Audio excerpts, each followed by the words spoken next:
Donc, je voudrais vous transmettre ici quelques données liées à notre travail sur le livre blanc, où on a fait une évaluation à partir du PMSI de l'activité de rythmologie en France sur l'année 2019, en la comparant notamment à 2015 et voir son évolution. Bien entendu, dans cette évaluation, on n'a pas pris en compte l'année 2020 parce que l'année 2020 c'est l'année du Covid. Et c'est vrai que peut-être qu'entre-temps, beaucoup de choses ont changé. Je remercie tous ceux qui ont contribué. Il y a un article également dans votre sacoche, dans Annales cardiologie et angiologie. Je remercie Jean-Louis Georges de nous avoir corrigé cet article en plein mois d'août. Je suis désolé de le surcharger en plein mois d'août alors on était tous soit entre des vacances soit noyés à gérer les alertes des pacemakers d'une certaine marque. Enfin voilà. D'abord, indépendamment de ce topo, pour ceux qui ont un smartphone dans la main, si vous n'avez pas répondu à une de nos deux enquêtes, il y a des panneaux à l'entrée des deux salles. On a deux enquêtes, une dans le dépistage de l'AFA, une sur la prise en charge de l'insuffisance cardiaque. Si vous pouviez y répondre, à l'entrée des salles, vous avez les QR codes à nouveau, et ça promis, ça ne prend que 3 minutes. Alors, l'avenir de la cardiologie hospitalière, donc c'est ce livre blanc que vous avez vu dans votre sacoche, mais c'est vrai qu'il est lourd, et c'est pour ça qu'on a essayé d'en faire un résumé qui est dans l'article et dans Annales, et également que je vous fais aujourd'hui à l'oral. Donc, on a compté 377 centres qui font de la rythmologie, et sur ces 377, il y en a 196 qui sont des centres hospitaliers. Je vous rappelle que les CH, c'est à la fois ce qu'on appelait avant les centres hospitaliers généraux, les centres PSPH ou les centres militaires. Alors, vous voyez que l'activité de rythmologie se répartit quasiment de manière assez homogène sur la gauche, avec 29% pour les CH, 31% pour les CHU, 40% sur le privé. Alors, si on divise maintenant l'activité de rythmologie par mention, dans ce place un peu avec le nouveau décret, je vais vous reparler dans un moment, vous voyez que le gros de l'activité, c'est quasiment 60%, c'est les pacemakers.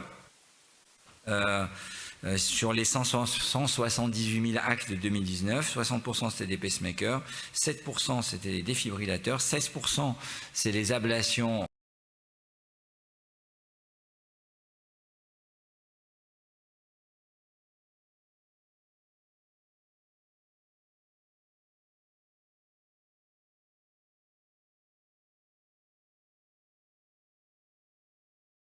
On a essayé d'en faire un résumé qui est dans l'article et dans Annales, et également que je vous fais aujourd'hui à l'oral.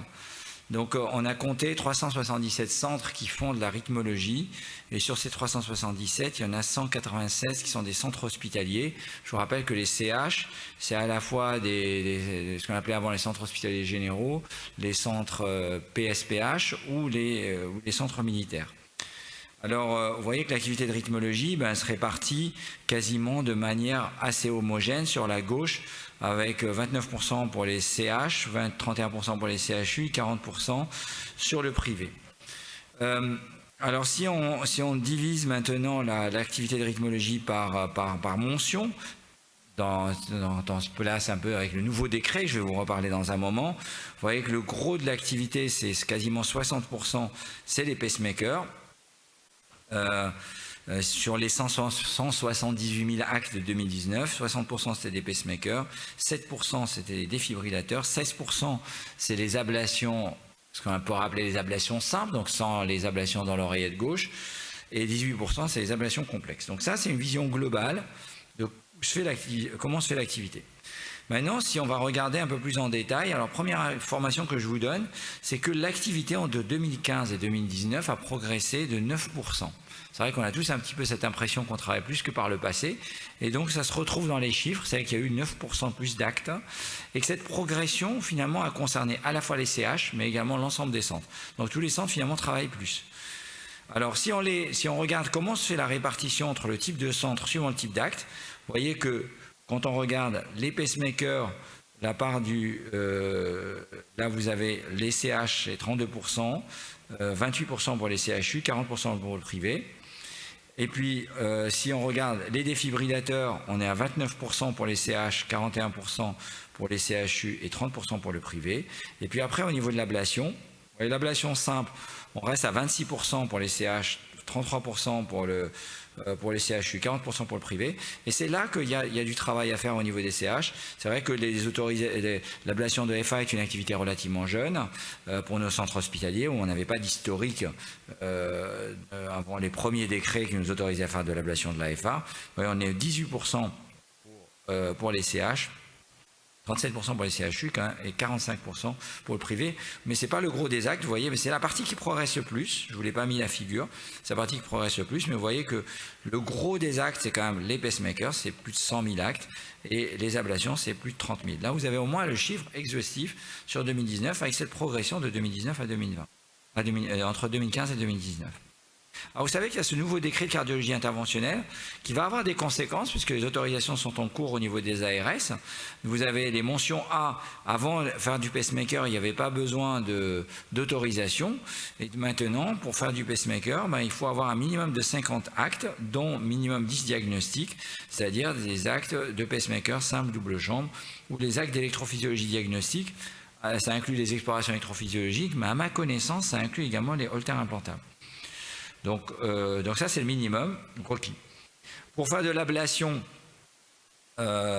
niveau B, donc pour être en niveau B, il faut avoir la coro. Donc on ne peut pas faire de niveau B sans avoir la coro. Donc il faut avoir la coro, plus faire 100 actes, dont 50 ablations. Ce sont les ablations de, on va dire, droite et les ablations de voilante, mais on n'inclut pas dedans les ablations d'une AV. Et puis, les poses de défibrillateurs et de stimulateurs de resynchronisation. Vous voyez, il vous faut minimum 100 actes, dont 50 ablations et 50 DAI ou resynchronisation.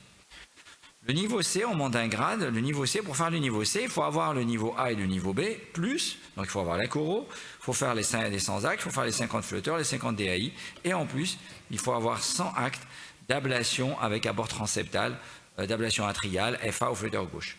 Les ESV et les TV sont hors catégorie, ils ne rentrent pas dedans.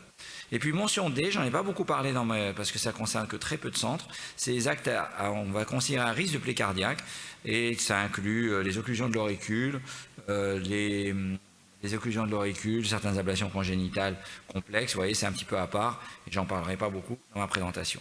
Alors on a essayé de faire des simulations sur comment se fait cette répartition aujourd'hui, suivant est-ce que les gens répondent aux critères ou pas. Vous voyez que sur la mention A, vous voyez qu'il y a en rouge, il y a 13% des centres qui sont à moins de 80% du seuil. Donc ceux-là, c'est les centres, on va dire, menacés. Et en orange, c'est les centres qui sont entre 80 et 100% du seuil. La majorité, bien sûr, respecte les critères pour le pacemaker. Et on va dire qu'il y a 91 centres sur les 376 qui sont potentielles difficultés. À ma connaissance, l'objectif de cette démarche de mettre l'autorisation sur le pacemaker, c'est la sécurité. Et donc le fait qu'il y ait, en fait, quand je regarde même dans l'Île-de-France, il y a quelques centres qui font une dizaine de pacemakers et ça me semble logique qu'ils arrêtent. Mais sinon, tous les autres devraient passer au-dessus du seuil.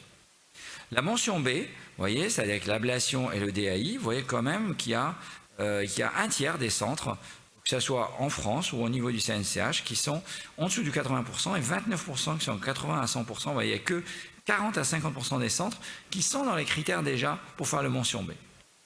Donc ce qui veut dire que mon hypothèse là, c'est qu'il faudra dire aux ARS que c'est quand ils vont vouloir ouvrir de nouveaux centres, pas qu'ils en ouvrent trop, parce que sinon déjà il y en a certains qui sont à la limite du seuil.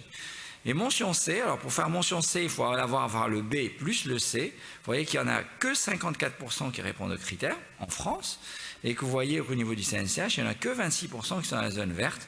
Vous avez 24% qui ne répondent pas aux critères, 21% qui ont soit l'un ou l'autre, et 24% qui ont l'autre ou l'un. C'est-à-dire qu'ils peuvent avoir les critères pour le B et celui du C, ou avoir l'inverse. Donc vous voyez que là, l'idée, c'est que quand on regarde ces chiffres-là, c'est qu'on se dit que maintenant, avec ces mentions ABC, beaucoup de centres vont demander une autorisation pour ouvrir, parce qu'ils ont déjà la coro et ils veulent mettre des défibrillateurs et des ablations, que je comprends, mais qu'il ne faudra pas en ouvrir trop, sinon, obligatoirement, c'est obligatoirement déshabiller Paul pour habiller Jacques. Et donc les projections, si on fait des projections, alors sachant que c'est 2019 et qu'entre-temps les choses ont changé, vous voyez qu'au niveau si on devait appliquer strictement les critères en 2019, il y aurait 91 centres sur le mention A qui n'auraient plus l'autorisation de le faire.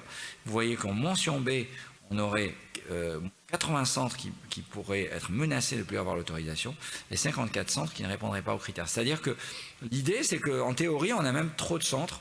Et quand il ne faut pas, ça veut dire qu'ils en ouvrent trop, même si tout le monde veut une autorisation, ce que je comprends. Et puis, dernière slide pour moi, c'est la partie d'ambulatoire.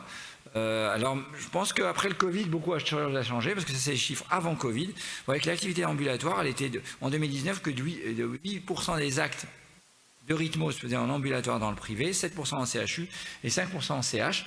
Mais c'est vrai que moi, je suis optimiste sur le fait qu'avec le Covid, le manque de lits, la fermeture chronique de lits, beaucoup de choses ont changé.